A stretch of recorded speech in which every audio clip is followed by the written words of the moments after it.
But of course, there's a national context for this. These things are tiered in terms of the regulatory infrastructure and the infrastructure itself. And I think it's important to look back a little bit to understand the situation in California today, because it's shaped by this national context. The incumbent utilities, the large-scale regulated monopolies, and I'm going to talk a little bit about how they are regulated in California, have resisted renewable energy resources since 1978, if not before, when the Public Utilities Regulatory Policy Act, PURPA, was passed in Congress. And PURPA was passed as part of the National Energy Act under President Carter as a response to the 1973 energy crisis. It's also PURPA, the National Energy Act also created, I believe, the Strategic Petroleum Reserve and a number of other infrastructure investments in order to mitigate any possibility of disruption from the oil embargoes from the Middle East. Because if some of you may remember or have read that the power of OPEC at that point was extremely strong. And that also led to the United States developing more of its own energy resources, of which we have quite a lot. So PURPA was intended to diversify energy sources and created, among other things, a market for non-utility power through small solar companies that installed distributed energy generation, because it made it possible economically for them to do so, because it forced the utilities to purchase the power for less than it would cost the utilities to generate the power themselves, using an avoided cost economic analysis. So this started to incentivize distributed generation, although it didn't take off really hugely at that time. The Edison Institute, which is the trade association for the investor-owned utilities, has called solar, and this is even only 5 years ago, a disruptive technology. So even in the recent past, there is a lot of skepticism about renewable energy.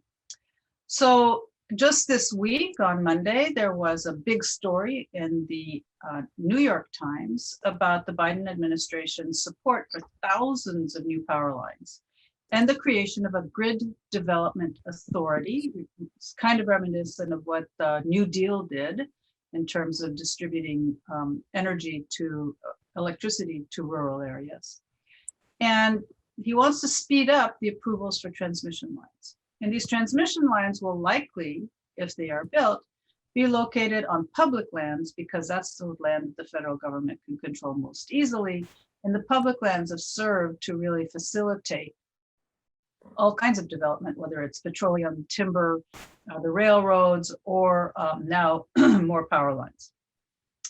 So large-scale wind and solar farms, hundreds of miles from cities, and this approach is supported by the utilities and Wall Street.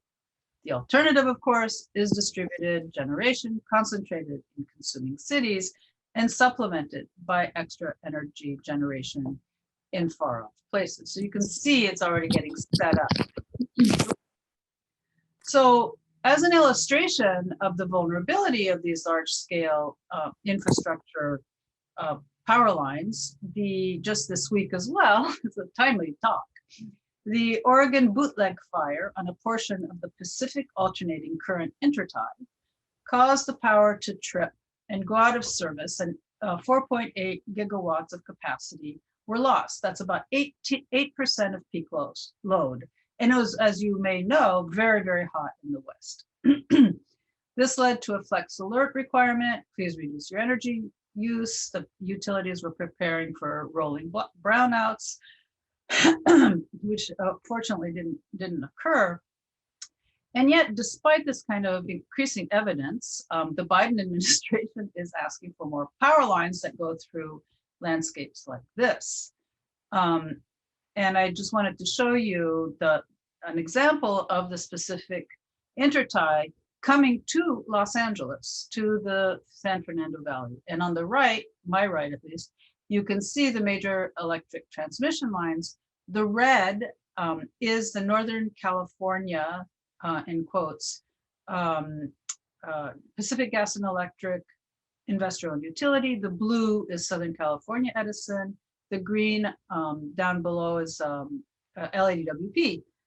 Los Angeles Department of Water and Power, which is a municipal utility. But you can see that these transmission lines go through the mountains. That deep concentration of red is really the Sierra Nevada mountains that are extremely highly flammable these days. And then up in the north, those also follow, bizarrely enough, mountain ranges. So we already have a situation of these power lines being located in areas that are increasingly fire prone. At the same time, California has been ahead of the nation in producing electricity from solar, geothermal, and biomass, as well as wind. The 2045 goal, and this is a legislative goal, is 100% clean energy generation with a 60% goal by 2030. So you can look at those power lines and think about the question of how the state is going to achieve those goals. So large-scale centralized plants or not, or a hybrid, and then the question is, of course, who's in control. So I'm going to give you a very high level of the key players in the energy system, because this is a socio-technical system, and if you don't know who the regulators are and what their power is, you don't really understand the location of the struggle and the ways in which that struggle plays out, nor what is possible for the future. So, and I'm going to go back to some of these institutions a little bit later in the presentation. So the California Public Utilities Commission, the CPUC, is the entity that oversees the investor-owned utilities, approving rate cases. They administer rulemaking proceedings, and they execute the state legislative mandates. So CPUC is responsible for working with the utilities to achieve that 100% renewable energy goal. So then they have a series of negotiations with the utilities about how they're going to do that, how much it's going to cost, who's going to pay, and so forth. The CEC, which is the California Energy Commission, was created also as a result in California of the energy embargo the oil embargo in the early 70s by actually Governor Reagan. And it's responsible for integrated resource plans for energy generation into the future. They oversee planning and permitting, operation of the electric generator facilities. They can fine generators, and they administer research funding for long-term research and development and planning related initiatives. A lot of our funding actually comes from the Energy Commission. But you can see already that there is a kind of bifurcation of responsibility between PUC and CEC. And CEC is really much more committed to a distributed energy resource planning, and PUC is less. And there's a kind of irreconcilable tension there that we see playing out in policy. The investor-owned utilities, so since deregulation in the early 2000s, post-Enron, most are responsible only for procuring power. They cannot generate power anymore. They had to disinvest from their power generation because it was a vertically integrated monopoly. And so their profit model is based on the grid, on distributing that energy. That they're wires companies, and they bill customers. They purchase the power, they distribute the power, and they get paid for doing so. Publicly owned utilities are pretty obvious, but they do continue to own generation facilities, and they're subject to municipal authority and not the Public Utilities Commission at all. They're not responsible to the state legislature either. So this is a very kind of funny division of responsibility. And then finally, this new entity that is appearing that I think many of you will find quite interesting are the community choice aggregators. They're publicly owned load serving entities responsible for power purchase agreements. So the community choice aggregators are often groups of local governments or counties and the cities They come together under a joint powers authority to create a utility, basically. They buy energy, and then the IOUs are responsible for distributing that energy on their grid that is purchased by somebody else. So it's gotten, and billing for it. It's gotten very complicated.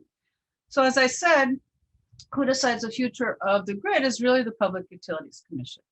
These utilities commissions have slightly different names, but they exist in all states in the United States. They were created as a result of the progressive era reforms that were curbing the monopoly power of the railroads. If any of you know your Western American history, you know that the railroads had a stranglehold on transportation and could charge whatever they wanted to.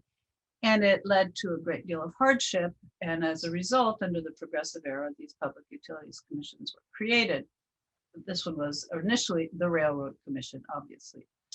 Their role is to regulate private monopoly companies. So the railroads, the utilities, the IOUs, taxi companies, other transportation network companies like bus companies, and determining whether the bus companies are adequately serving the public and serving places that are remote, telecommunications.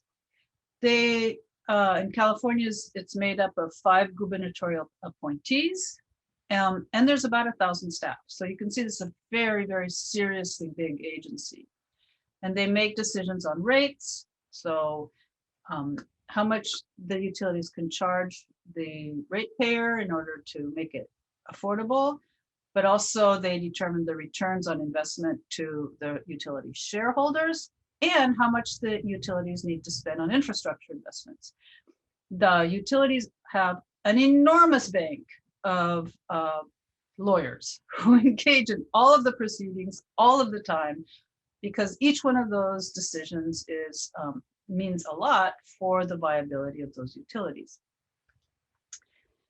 They are also extremely sensitive to ensuring that there's grid reliability. And despite the fact that the Pacific Gas and Electric Company in Northern California had major catastrophic fires due to the grid, the town of Paradise, if you may recall, burned down. And they have not invested the funds to maintain the grid. The PUC still tends to support the established utilities. And you can think about these systems, these socio-technical systems, in the following way. The CPUC has had a relationship with the incumbent utilities for nearly 100 years. So they know each other very, very well. And there's a kind of invested legacy of working together that's very hard to overcome by a new paradigm. The established utilities, worried about revenues, have worked to undermine the intent of PURPA. They claim that rooftop solar is bad for their business model, even though the CEC and the state legislature have been trying to incentivize distributed generation. And in June, just this year, the PUC voted unanimously, those 5 appointed members by the governor, to approve major modifications of the avoided cost calculator, right? That avoided cost that is supposed to save the utilities generation purchases by having this rooftop solar. And so what they did, they deeply undercut the value of rooftop solar despite over 7,000 public comments protesting this. So it's a very, very political situation right now. The utilities have been advocating for monthly charges for solar owners. Like if I put solar on my roof, that would range from $49 a month to $79 a month for a 5 kW system, while compensating them less for the power produced by the system. So this is a very, very momentous decision in terms of the future of distributed generation. It affects net metering values and so forth. It's a really, really big deal. The reasoning is the following. Because solar installations are largely adopted by the middle class and people who have money, the impacts on the grid are such that those people who cannot afford solar pay for those impacts more, and those are the poor. We're going to talk more about that in a bit. So the CCAs, as I said, signed contracts to purchase power. That power is then delivered to customers by their incumbent utility. And each CCA has its own tariff with their own renewable power content levels. And they, because they're municipal, they enroll all of the people living in their territories into the CCA. But people can opt out and continue the default tariff from the incumbent utility if they want to. So now all of a sudden we have a very, very much more difficult terrain because the utilities are extremely upset by the CCAs, and they've been charging the CCAs through the power of the Public Utilities Commission for the power that they've already purchased that they cannot use because the CCA is purchasing additional power. So it's they're trying to actually charge the CCAs so much that they will go out of business.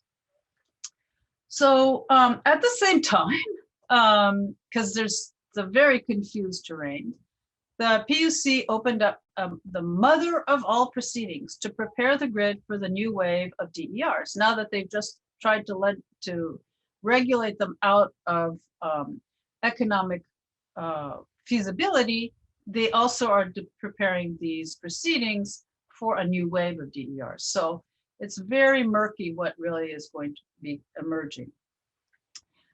As I mentioned, the power outages are increasing, because of the danger of wildfire. The PG&E ultimately in Northern California ended up just turning the grid off for days on end. And it was caused a huge amount of hardship for people in those areas. Their response, PG&E's response, was to bring in diesel backup generators, which of course defeat the whole purpose of climate policy. And at a certain point, the governor had an opportunity to make PG&E a public utility, but he declined. And the PG&E was able to negotiate a settlement that got it out of bankruptcy with the court, and now is back in the driver's seat relative to energy policy in the state with the PUC. So what's going on, right? The California utilities, as a result of deregulation, no longer generate power, they purchase it. And their revenue is based on distribution. They favor these large-scale grids because they can charge for that large-scale infrastructure, as fire-prone as it is, and the hardening of that infrastructure costs even more. So why not go for it and make a lot of money? And the ratepayers end up paying for it. The utilities charged energy consumers more than $20 billion in transmission line projects between 2010 and 2019. They collected nearly $20 billion in profits over that same period. And the consumers paid more than $4 billion to cover transmission costs alone in 2021, up 66% since 2016 for PG&E customers. So clearly, fire-prone grids are very profitable for large-scale utilities. In addition to which, this large-scale infrastructure is also very vulnerable to heat. It doesn't transmit as much power when it's really hot. The power lines sag, and they're slung across, as you saw, these very highly flammable areas. But the business model is threatened by distributed generation.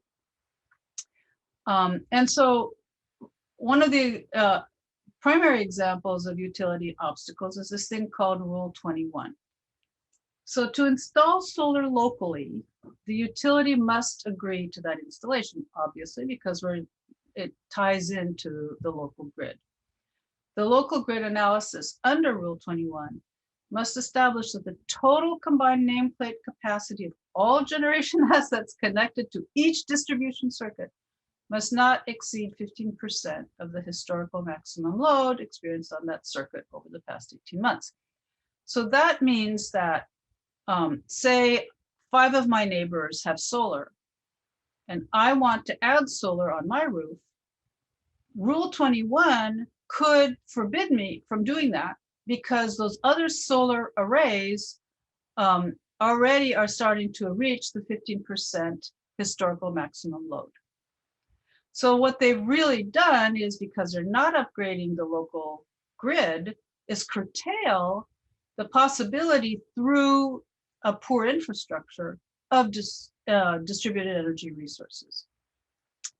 And what we have been doing, and I'm going to show you this in a minute, is really look at what the actual transmission, the generation potential is, were there not Rule 21. Colleagues say, excuse me,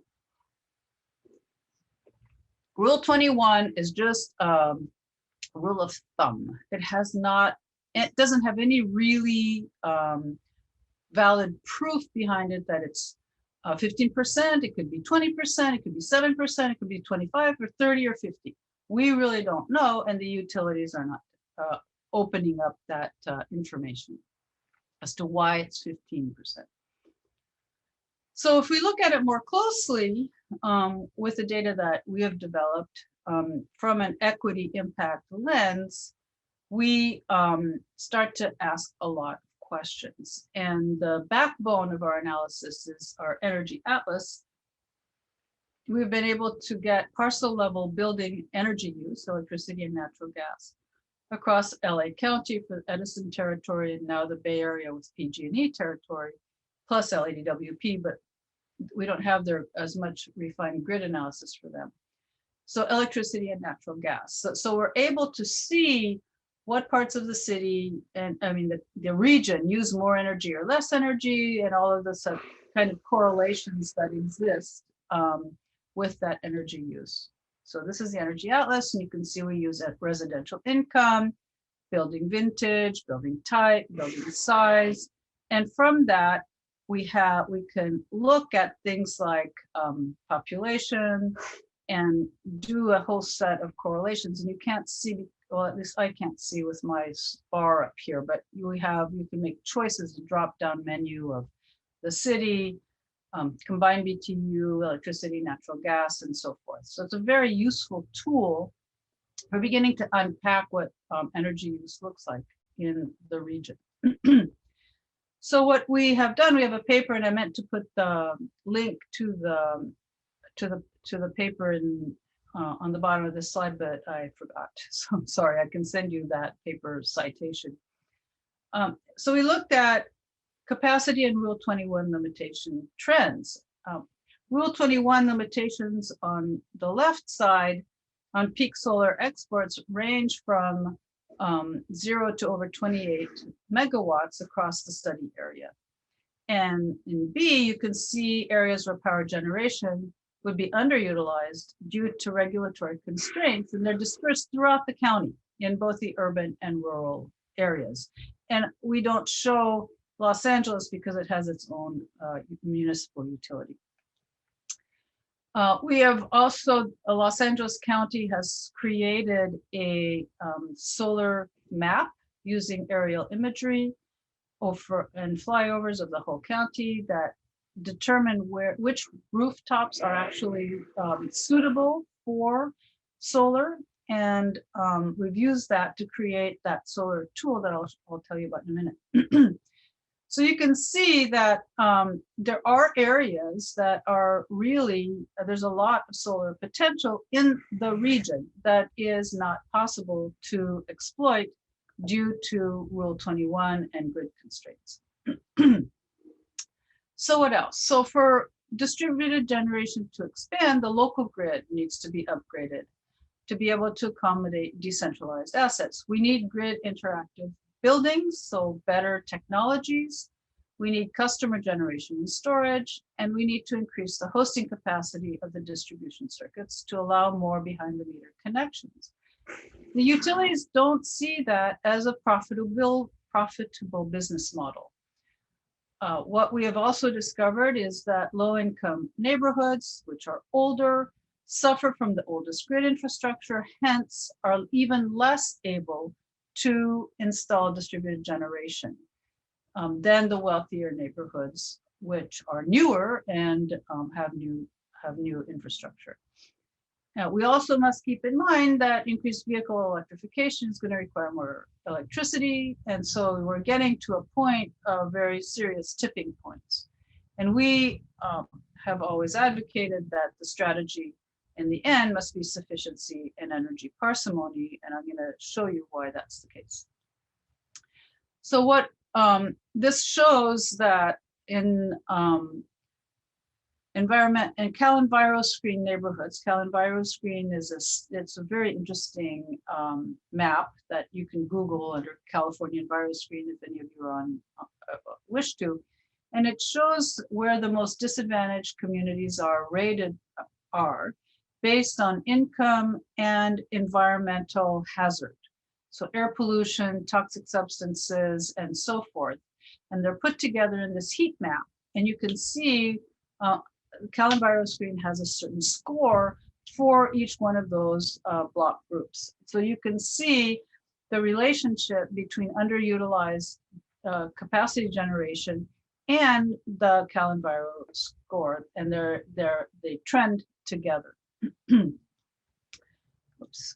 So this is our use of the CalEnviroscreen, our understanding of the grid of Edison, because they're obliged to publish it, and all kinds of public sites, because in low-income neighborhoods, rooftops are often in poor shape, and people are more predominantly renters. So we thought, well, what are all the public sites that would be available to build solar to create virtual net metering opportunities for people who want to participate in solar but can't afford to install it on their own properties. So if you look at the solar opportunities map on my website, you'll be able to Google or to investigate, all parts of LA County to see what the solar capacity is and the number of eligible sites and the solar capacity of those sites.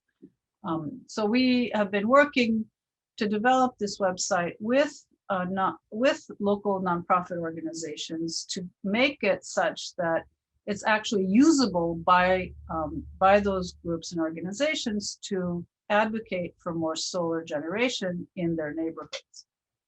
It was accompanied by a 9-hour Energy 101 curriculum, so that they really, energy is a very mysterious thing. We all flip the switch, but we don't exactly know how the system works. So we provided them a whole understanding of how the energy system works, but then how it's regulated as well. Some of the things that I've been speaking to you about today.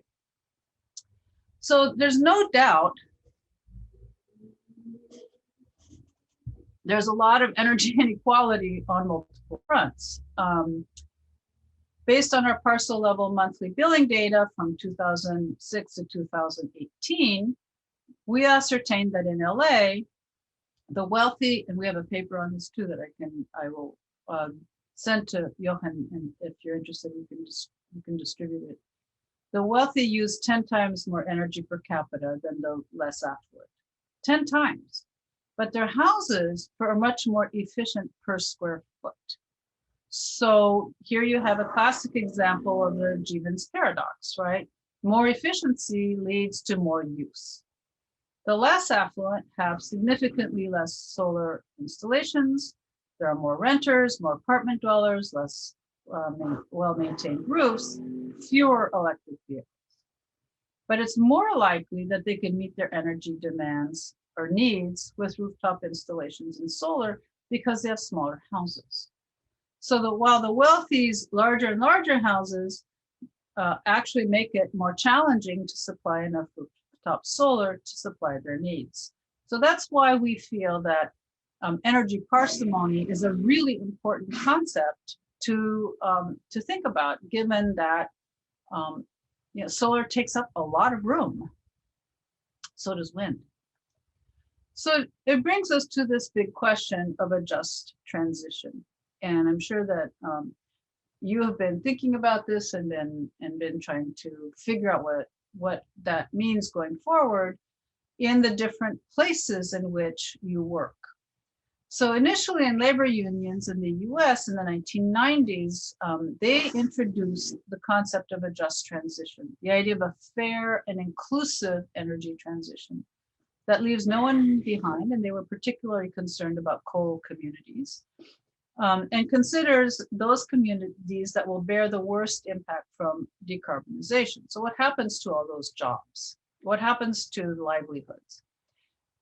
And in our case, a just transition to renewables, and in their case too, obviously, must not generate new forms of poverty and inequality.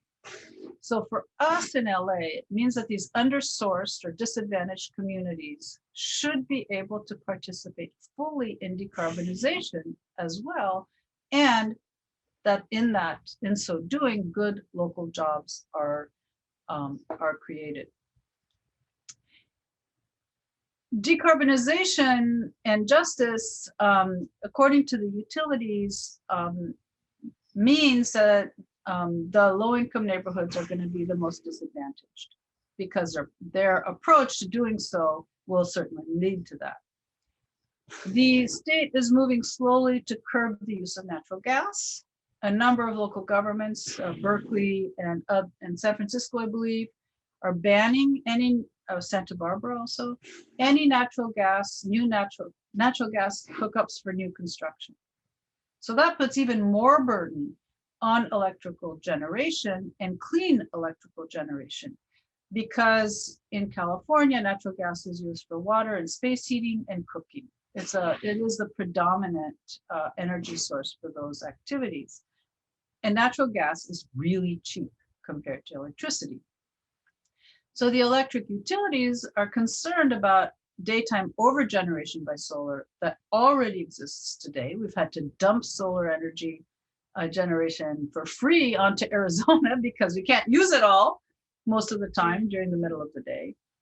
And they have inadequate renewable resources at peak use. And so they decided that they're going to be implementing peak time rates. They have not sufficiently invested in storage to smooth that famous duck curve. And that peak electricity is going to be very expensive. So who ends up bearing the burden of that? Well, people who cannot afford programmable washing machines, right? That are going to turn on when electricity is the cheapest, or programmable this or programmable that. So you can imagine a couple, both parents are working, they come home at the end of the day with their kids, and they're going to pay a lot more for electricity because they've been decarbonized. I mean, the whole thing is just structured to create a lot more energy inequality. So it's a polarized context. The utilities are claiming that, as we saw, they need to curb home PV systems because they benefit the rich and leave the poor paying higher bills. Utility scale renewables for the utilities are the only affordable path forward, and mostly because they can earn income from that large scale grid. And they claim that it's a lot less expensive to do it that way. Highly modern, highly eco-modernist approach. And so, in addition to which, with the decarbonization efforts, the utilities claim that shifting to distributed generation electricity will be more costly and leave the poor to shoulder the costs of the slowly disappearing natural gas system. Probably the case, unless there's a policy reform. So, as you can tell, under this scenario, the poor are punished even more. And under the current PUC utility model, injustice is baked in because it's based on a market ideology that underpins all PUC programs, including all of the energy efficiency incentive programs. And they cannot structurally produce more just outcomes. So the irony, of course, is that PUC is supposed to protect customer interests, but it ends up really protecting the large-scale monopolies. The thing that we don't take sufficiently into consideration is that solar generation and wind systems take up a lot of space. So if you have an already built urban environment that in Los Angeles is quite dense, but relatively flat, not very many high rises, you can generate a lot of electricity. We have a lot of parking lots, we have a lot of roads, you can cover a lot of stuff with solar panels in an already built environment.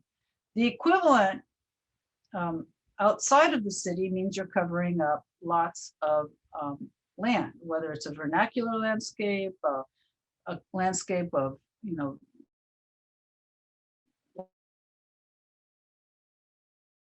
wildlife and biodiversity that's taken up by these solar panels. So it is a very, very critical question. And are we to sacrifice our public lands for the large scale utilities to produce us enough electricity using renewables, or should we force another kind of paradigm? And that is using the existing built up area to put in the solar, but at the same time ensure that those houses are not so big that you're constantly having to chase after more electricity generation to satisfy the need. So what are the alternatives in my mind? You municipalize or make public the monopoly utilities. There is no reason in the 21st century that these vital systems should be private and generate profits for shareholders instead of investing in the kind of grid network that is necessary going forward, and particularly in light of climate change. So you would redirect the shareholder profits to upgrading the local grid infrastructure.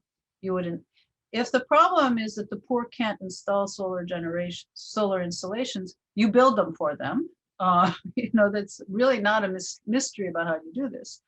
So you install solar in the already built regions of the state with battery storage and other kinds of storage. Storage remains, I think, behind as a technology, although it's getting better.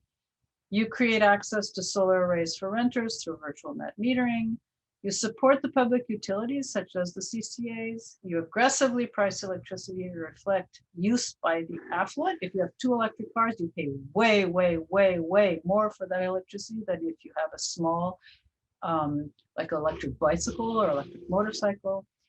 And we need to redirect shareholder revenues to retrofitting older building stock for more energy efficiency. Not only do the poor use less energy because they can't afford it, but their houses are hotter in the summertime and colder in the wintertime, and it's a really unconscionable situation. So we feel at the center that energy justice and renewables are totally compatible, but it requires this public utility model. It requires upgrading the urban grids and putting in smart controllers. It requires upgrading the building stock, curbing excess energy use by the wealthy, capping house size. Nobody's ever talked about that, but why should people have gigantic houses? I don't know, but that is the trend among the wealthy and even the middle class, bigger, more and more and more and more space. And we see that across the world, actually. It's not just in the US or in California. We should not, I think, encourage people to do a 1-for-1 substitute for automobiles between ICE vehicles and EVs. We should curb the amount of cars that are out there, period.